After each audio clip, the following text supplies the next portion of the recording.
আমি ওরা জিজ্ঞেস করবো যে ওই কোন পরিস্থিতিতে এই কথাটা বলছে, কোন পরিপ্রেক্ষিতে বলছে, ওইটা জানলে তারপরে আমি আপনারা বলতে পারবো। না উনি কোন পরিপ্রেক্ষিতে বলছে হয়তো অন্য একটা পরিপ্রেক্ষিতে তো বলতে পারে। এখন হলো কি আপনি ধরেন এই যদিও 1 বছর হয়েছে, মানে আমাদের এই যে আমরা এখানে যারা বসে আছি আমরা কি পরিস্থিতিতে পেয়েছি, এরকম পরিস্থিতি কি বাংলাদেশে কোনো সময় হয়েছিল? এইরকম পরিস্থিতি, পুলিশ কাজে যোগদান করতেছে না, এর আনসার বিদ্রোহ করতেছে, অন্যান্য বাহিনীগুলি অতবাতে সক্রিয় না, ওর থেকে তো আল্লাহ দিলে অনেকখানি হয়েছে। এর আগে আমি বলছি যে যতটা আমাদের আশা করছিলাম যে এই আইনসা অতটা আমরা তো হয়তো কাঙ্ক্ষিত পর্যায়ে হয়তো আমরা পুষতে পারিনি, কিন্তু বাট আমরা একটা স্ট্যান্ডার্ডে পুষছি।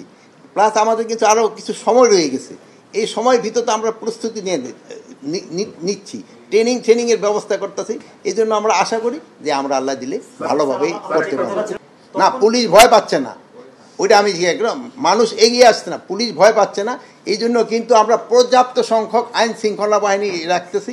আর আপনারাও কিন্তু আগের থেকে অনেক সক্রিয়, আপনারা এখন আপনাদের যে ক্যাপাবিলিটি বাড়ছে, আপনি দেখবেন প্রতিটা ভোট কেন্দ্র কভার করতে পারবেন। এখন এই যে আগের মতো কিন্তু এই সুবিধা।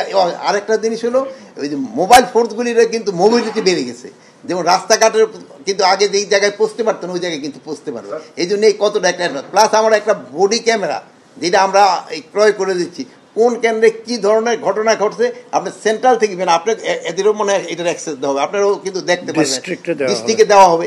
আপনাকে ডিস্ট্রিক্টে যারা প্রতিদিন যারা এরা নিজেরও করতে পারবে, যদি কোনো কেন্দ্রে কোনো ধরনের এরকম হইতে থাকে ওটা ইভেন সিস্টেমটা এরকম হবে, মানে আমি হয়তো ডিটেল আপনাদের বলতে পারতেছি না, যে ওখান থেকে সিগন্যাল চলে আসবে। নির্বাচনে শোনেন, নিরাপত্তা আমাদের কোনো অরাজকতা হবে না, বাট নির্বাচনটা হলো সুষ্ঠু এবং সবভাবে হওয়ার জন্য কিন্তু শুধু আইন শৃঙ্খলা বাহিনী তো না, এটার ক্ষেত্রে মেইন ভূমিকা পালন করে যারা নির্বাচনে অংশগ্রহণ করবেন, যারা নির্বাচনে অংশগ্রহণ করবেন তাদের তারা নির্বাচনটা কিভাবে চাচ্ছে, এটা কিন্তু তাদের একটা বড় ধরনের। তারপরে আমাদের আসছে ইলেকশন কমিশন, আমরা কিন্তু সেই সময় ইলেকশন কমিশনের আন্ডারে থাকতে হয়, ইলেকশন কমিশন কিভাবে চাচ্ছে, তারপরে প্রশাসনের লোক রয়ে গেছে, তারপরে আমাদের আইন শৃঙ্খলা বাহিনী, মানে এটা তো সবাই। তারপরে হলো যদি সবচেয়ে মেইন ফ্যাক্টর হলো জনগণ কিভাবে করে এটারে, যেহেতু তার তো যেতে হবে ভোট কেন্দ্রে, মেইন ভোটটা তো তার না। নির্বাচন মানে দায়টা আসবে না, নির্বাচন উপর ওটা ভালো হলে আমার লোকে প্রশংসা করবে, দায় আমারে কেন করবে, প্রশংসা করবে। আমি এরকম ভাবে একটা নির্বাচন করে যেতে যাচ্ছি যেন লোকজন আপনারা যেন প্রশংসা করেন, দেখা হলে যেন বলে ভাই কেমন আছেন, যেন আপনারা মুখ ঘুরে না নেন, এইটাই আমি চাচ্ছি। এই জন্য তো আমি সুষ্ঠু না হলে আপনাকে সহ একসাথে কাঠগড়ায় দাঁড়াবো।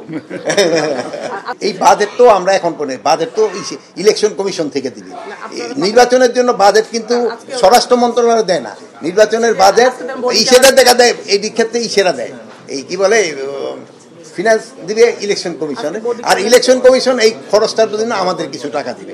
আরেকটা জিনিস হলো আপনাকে আরেকটা খবর জানাই যে বর্ডার গার্ডের যে ইন্ডিয়ান যে বর্ডার গার্ড ডিজি, ওনার এখানে একটা ভিজিট আছে, মানে ওই যে আমাদের যে নর্মালি হয় ওনার হলো 25 থেকে 28 আগস্ট উনি আবার আসতে আছে, যেহেতু আমাকে প্রতি 6 মাস পর পর যে হয় এটা তাদের ওই বিভিন্ন আলাপ করা।